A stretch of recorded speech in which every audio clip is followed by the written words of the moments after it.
Assalamualaikum warahmatullahi wabarakatuh. Waalaikumsalam warahmatullahi wabarakatuh. Apa kabar saudaraku? Mudah-mudahan saudaraku yang berada di mana saja tetap sehat walafiat. Allahumma amin. Sekarang saya berada di Yogyakarta, tepatnya di Sleman ya. Ya, di Sleman. Dengan senior saya Mas Dedi Ratmoyo. Nah, sekarang kita akan ngobrol-ngobrol dengan Mas Dedi berkenaan dengan beliau kemarin baru mengadakan event yang luar biasa. Jadi mencampurkan beberapa bidang kesenian, wayang suket ya Mas ya, wayang suket sama pantomim. Itu saya nggak terbayang Mas, bisa menggabungkan itu gimana Mas? Ya, pemikiran saya bahwa sekarang anak-anak ini lebih menyintai digital. Ya, saya melihat wah ini sangat krisis ini, anak-anak mulai meninggalkan budaya Indonesia. Kemudian saya mencoba untuk membuat cerita, mengangkat sejarah dengan babat Alas Mentau, di mana di situ Danang Sutawijaya ketika mengalahkan Arya Penangsang mendapatkan bonus ya, reward hutan lah Alas itu, yang sekarang menjadi kota gede ya, Cikal Bakal, Mataram ya, Mataram.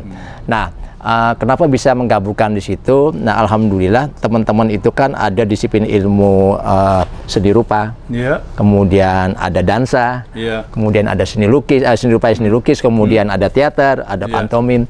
Saya mencoba untuk mengkombin bahwa semua bisa disatukan. Jadi tidak harus berdiri sendiri. Yang penting saya bisa mengatur benang merahnya. Alhamdulillah semua bisa terlaksana dengan saya pantomimkan, karena memang basically saya kan pantomim. Pantomim saya combine, ada teaternya, ada dansanya, ada tradisionalnya. Alhamdulillah saya ngelihat kemarin sih betul-betul kaya budaya Indonesia gitu, Pak Haji. Mas Dedi juga ikut terlibat gitu loh Mas, ikut main juga gitu.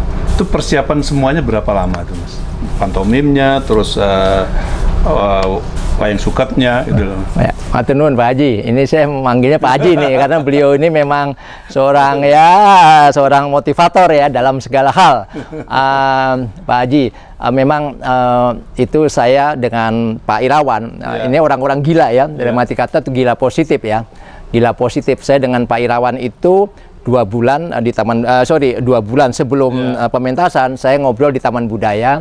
Biasa kita ngopi-ngopi. Kemudian yuk kita bikin pementasan, ayo gitu. Nah rencana kan tahun depan, tapi ternyata Societet itu akan dipugar, akan dipugar gitu. Jadi bulan Desember itu akan dipugar. Saya tanya sama Om Irawan sebagai pemilik Royal House ya, Royal House sebagai pemilik rumah budaya, Om kita berani nggak 2 bulan? Ya itu yang saya katakan, Om Irawan tuh gila, saya juga gila gitu. Dari mata tuh gila positif. Om Irawan bilang berani, saya bilang loh senior saya aja berani, kenapa saya nggak berani ya? Karena ada dukungan senior saya berani, ya udah kita ambil. Jadi efektifnya memang agak aneh, memang itu efektifnya bisa saya tadi malam kita hitung lihat data semuanya, itu kita latihan tuh cuma 5 kali. 5 kali latihan dengan naskah yang begitu dahsyatnya. Kemudian juga saya melakukan satu nomor lama, nomor pingpong. Sebenarnya itu nomor lama saya. Jadi ya saya tinggal remaining aja, tinggal remaining. Tapi kalau Alas Babat Mentau ini efektifnya 5 kali latihan. Dengan total, dengan pendukung sekian personil, dengan tim sekian personil. Ya. Jadi saya nggak bisa dibayangin bisa kayak kemarin yang Pak Haji lihat gitu Pak Haji. Saudaraku, Mas Dedi kemarin ikut terlibat main juga. Nah, kalau orang yang mengerti Mas Dedi mungkin agak heran Mas, tapi kalau orang yang enggak kan biasa pertunjukan. Karena kita tahu, mungkin di podcast saya yang lalu kita pernah ngomongin tentang penyakit Mas Dedi. Mas Dedi Ratmoyo ini sempat dioperasi karena stadium 4 Mas ya, untuk kanker usus. Nah itu Mas Dedi kemarin ikut main, ada efek nggak Mas? Apa tetap semangat itu membangun motivasi? Ya, alhamdulillah, karena berkat dukungan Pak Haji juga, ya, berkat doa Pak Haji juga dan teman-teman semua, karena sekali lagi semua kita pasrahkan aja Pak Haji.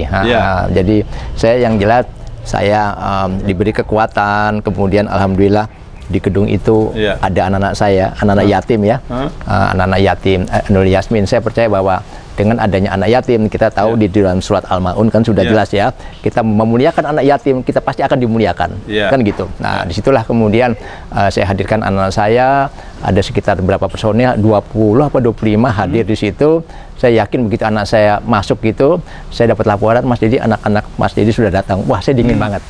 Dingin banget. Wah, ini suatu, ini saya mesti, saya yakin saya nggak akan apa-apa, karena saya bermain cukup lama waktu itu, sekitar berapa, 15 menitan saya bermain itu. Dua season ya? Dua season, ya. Awal sama ada berikutnya lagi. Betul. Nah, ini kita kembali mengingat yang lalu lagi, Mas. Mas Dedi sudah sama dokter kan? Vonis ya? Vonis sama dokter, udah nggak lama lagi karena stadium 4 gitu loh. Ini kekuatan apa yang membuat Mas Dedi bisa seger kembali? Mungkin banyak saudara-saudara kita juga yang mengidap kanker, memberikan semangat untuk mereka, Mas. Mungkin ada tipsnya gitu, mungkin Mas. Mungkin bisa cerita tentang anak yatim tadi. Ya, makasih Mas Iwan. Tidak ada alasan untuk menyerah dan kalah apabila kita punya iman, kan gitu. Sepanjang kita masih bisa bersujud, semuanya akan bisa berjalan dengan baik, karena sel-sel kita masih hidup. Kecuali satu, kalau kita sudah tidak bisa bersujud, kemudian tidak bisa berbuat apa-apa, nah itu kita sudah habis. Tapi sepanjang saya masih bisa bangun, masih bisa bersujud, baik itu dalam keadaan duduk ataupun dengan tayamum, dengan apapun juga, berarti itu kita masih ada kehidupan, gitu Pak Haji. Itulah spotting yang pada ada diri saya. Tidak ada alasan untuk kita kalah, untuk menyerah, untuk malas kalau kita punya iman. Jadi dukungan doa dari berbagai pihak, terutama orang-orang yang memang membutuhkan kita, gitu loh. Itu yang membuat support Mas Dedi ya. Betul Pak Haji. Jadi nggak support secara material, tapi support secara doa kepada Allah. Betul. Jadi mungkin ingin tahu juga, Mas, yang Mas Dedi lakukan terhadap mereka tuh setiap saat itu dulu apa aja sih, Mas, dengan anak-anak yatim, anak-anak yang sekarang dianggap anak-anaknya Mas Dedi gitu lah, sudah menjadi anaknya Mas Dedi. Itu apa, Mas, biasanya? Ya, yang jelas Pak Haji, kegiatan ya, kegiatan di luar apa ya, pengajian dan sebagainya. Karena kan ada yang di situ, ada yang spiritual, ada non spiritual. Nah, di sini kita bisa kemudian ambil contoh aja, kita besok mengadakan outbound, outbound. Jadi adik-adik itu kita ajakin outbound, kita ajakin happy. Dengan adik-adik happy, dia akan juga happy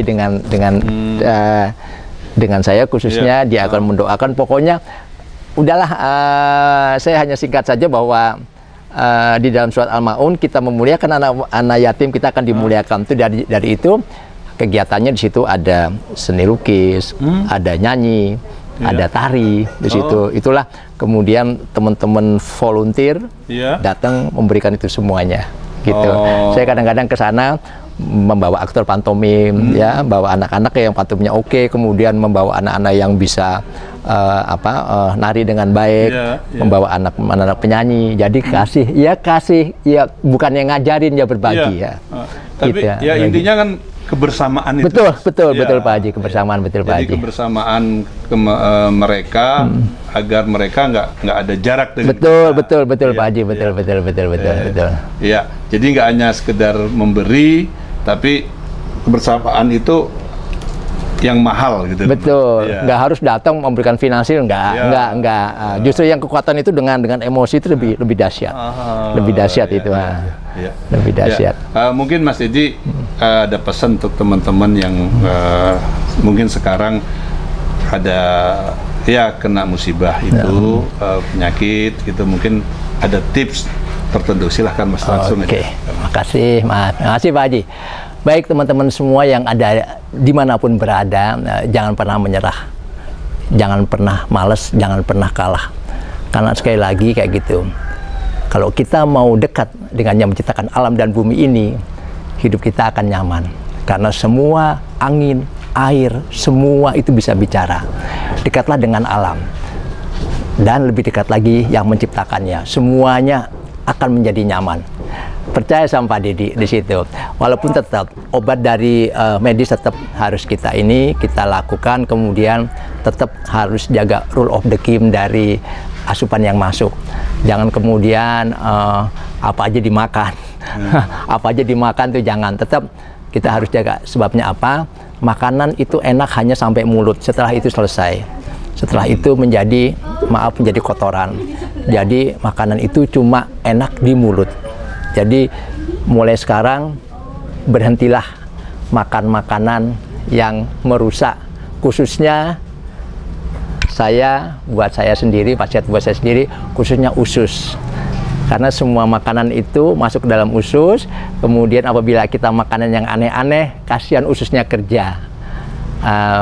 Teman-teman semua yang ada di sana, saya dipotong cukup banyak, saya 60 cm. Jadi saya cukup pendek ususnya. Sekarang mulai sadar ternyata begitu pentingnya ilmu kesehatan.